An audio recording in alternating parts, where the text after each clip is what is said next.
Hello to all participants of the International Conference on Sustainable Social Sciences, Innovation and Technology 2021.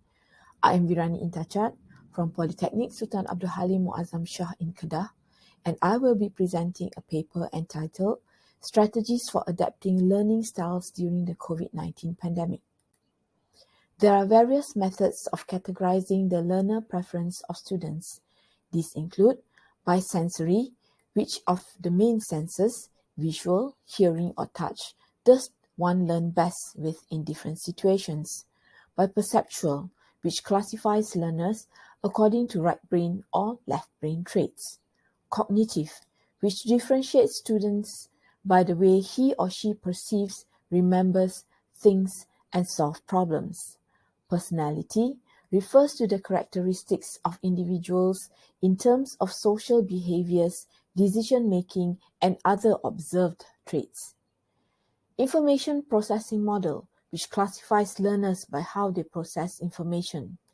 Affective refers to personality and emotional characteristics related to areas such as persistence, responsibility, motivation, and peer interaction.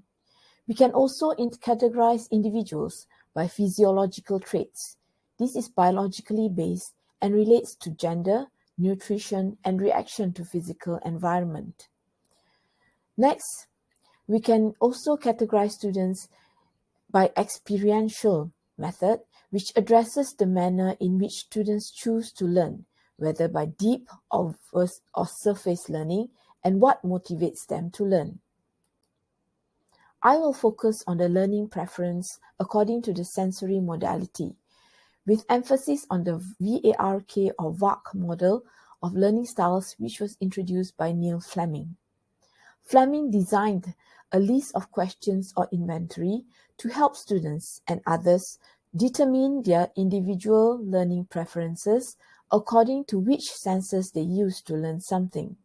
Learners are identified by whether they have a preference for visual learning, whereby they learn best by seeing information in the form of charts, videos, and diagrams. Auditory learning, whether they learn best from listening, from music, discussion, and lectures. Next, we have the reading and writing learners, whereby students learn best by making lists, reading textbooks, and taking notes. And finally, kinesthetic learners who need to do things and move while learning. They learn best with movements, experiments, and hands-on activities. However, research has shown that most individuals, about 2/3 of any population, do not fit into any one modality and thus are known as multimodal. Multimodal learners learn best through more than one senses or even all combined. They can be divided into two types: those that have a tendency to switch from style to style depending upon the learning environment or their learning tasks. Those that may take longer to gather information in each learning style prior to acting or making decisions. So how can learning styles relate to online learning? Firstly, by understanding different pedagogical methodologies and approaches, a teacher or instructor can use the knowledge to plan an online course content, which takes into consideration the needs of all students. This can help to create a favorable learning experience for learners. Furthermore, in terms of the VARK learning style model, by balancing the use of these 4 learning styles in a class, it can help to generate a positive learning experience for all. It is important to understand that learning styles can affect how a student acquire and process any given information. After all, the objective of education is to acquire the necessary knowledge and learning to do so will effectively ensure this process will take place. These are put to test during the COVID-19 pandemic, which has brought digital, online, and distance learning to the forefront. Traditional classrooms are now totally replaced by technology in the form of e-learning, and education had become virtual reality almost overnight. Although the pandemic has been a huge disruptive force in education worldwide, learning can and has been continued through distance education, mostly by digital means. The various challenges from technological access and the divide it has caused cannot be denied. However, from the pedagogical approach, the most crucial disruption is the student-teacher relationship, which cannot be eliminated by even the fastest internet speed nor the latest technology.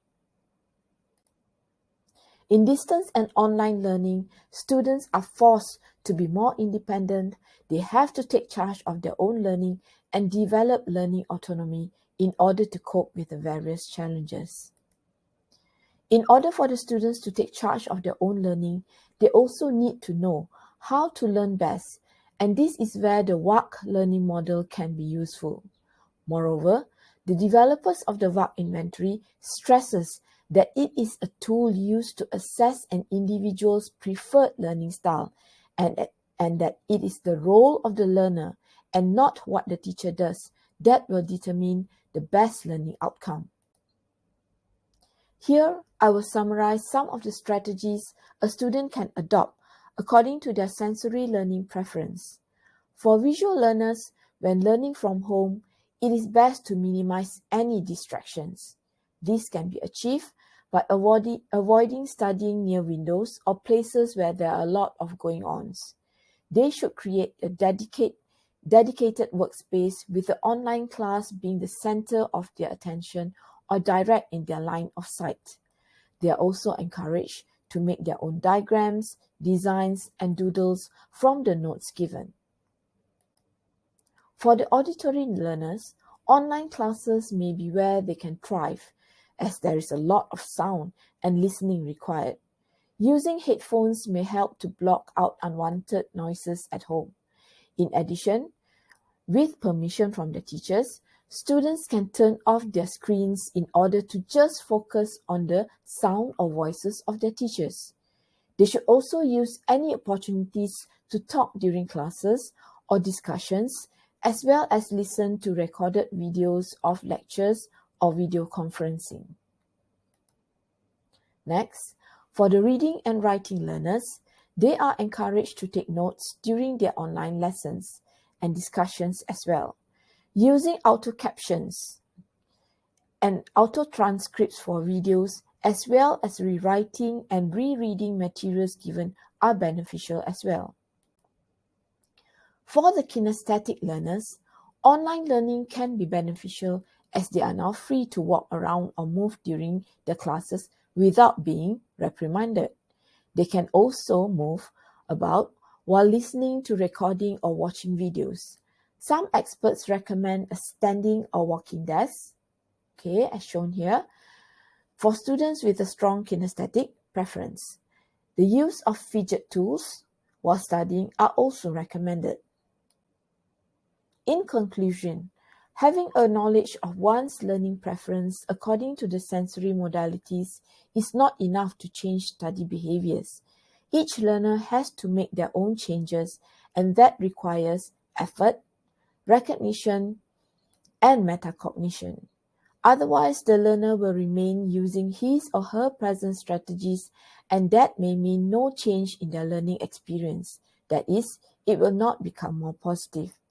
The teacher's role is firstly to create awareness about how the student can adopt the best habits to complement their learning preference, and then to ensure the online content is balanced to encompass the learning preferences of all learners. I leave you with a quote from George Evans. Every student can learn, just not on the same day or in the same way. Thank you.